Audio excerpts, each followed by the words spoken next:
person who works tirelessly to bring you top quality news and sports. And whether it's been overseeing the high school football show that we do every season, Football Friday night, whether it is producing and anchoring our annual Masters Report, or whether it is producing and anchoring boxing and News at 10. He always gives it his all. He's been recognized statewide countless times for his efforts and awards. And above all of that, he loves the Georgia Bulldogs, and he adores the Atlanta Braves. And I am happy to bring him up here now to introduce our keynote speaker. Ladies and gentlemen, my colleague, my friend, Sean Hart.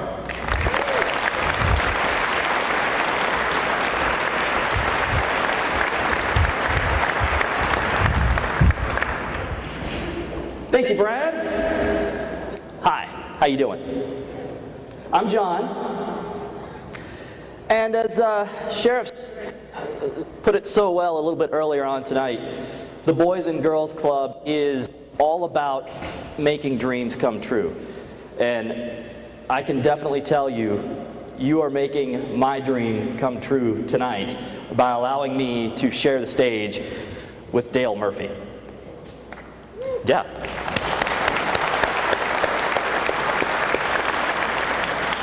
Yeah, if I were 12 years old, I probably would have fainted already. Or perhaps need changing. Yeah.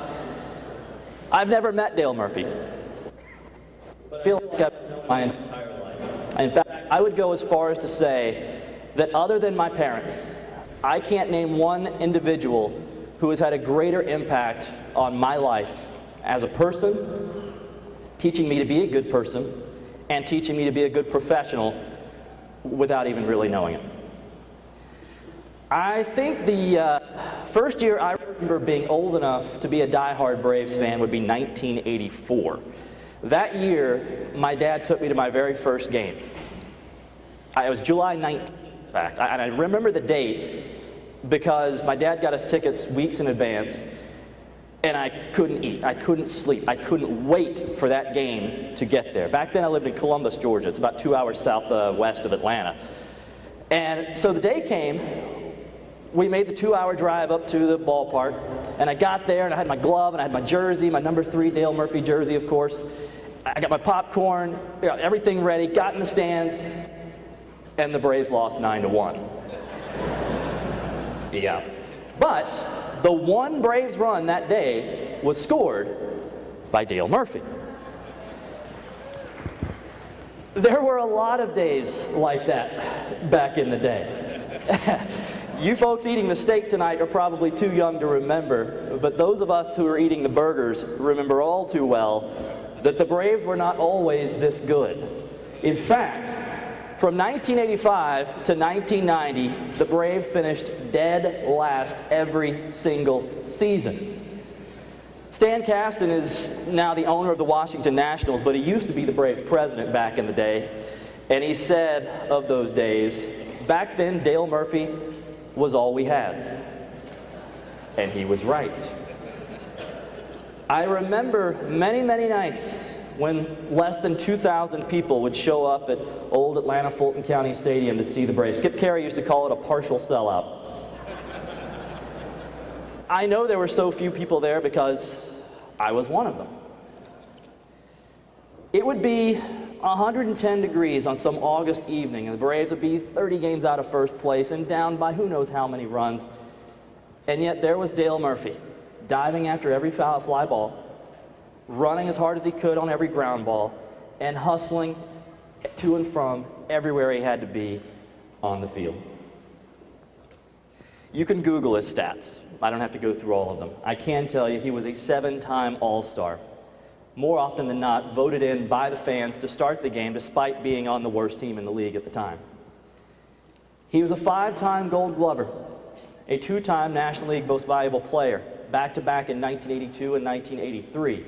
The youngest player to do so. But as good as he was on the field, he was even better off of it. But you don't have to take my word for it. Joe Torre is now the manager of the Los Angeles Dodgers. but from 82 to 84, he was Dale Murphy's manager with the Braves. He said of Murphy, "If you're a coach, you want him as a player. If you're a father, you want him as a son. If you're a woman, you want him as a husband. If you're a kid, you want him as a father. What else can you say about the guy?" Well, how about this? Former teammate Terry Forster once said, "Dale doesn't drink, doesn't smoke, doesn't take drugs, nicest guy you'd ever want to meet, hits the heck out of the ball." Terry didn't say heck, but that's how Terry was. Dale hustles like crazy, plays a great center field, and isn't trying to get anything from anybody. Doesn't he just make you sick? And finally, former Braves manager Chuck Tanner said, "I've never known anyone like him. God only makes one Dale Murphy every 50 years."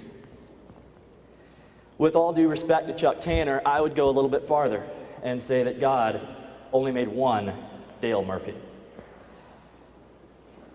We are lucky, extremely privileged, to have him here with us tonight. Dale Murphy will give who knows how many hundreds of speeches in his entire life, but he will never, ever meet someone who considers it a greater privilege to introduce him than he will tonight. In fact, it's going to be one of the highlights of my life to shake his hand here in a few minutes for the first and hopefully not last time. Hands are a little clammy. I'm going to go ahead and warn you in advance.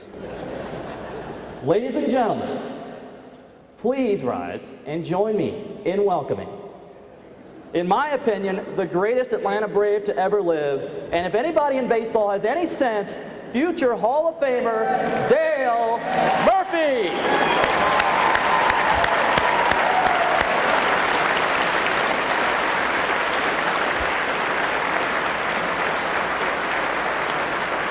Very nice. Pleasure. John. Thank you.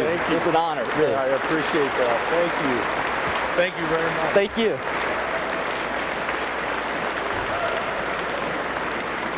Thank you.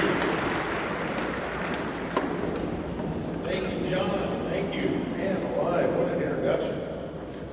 And thanks, John, for bringing up those years of 85 through 90. Appreciate that.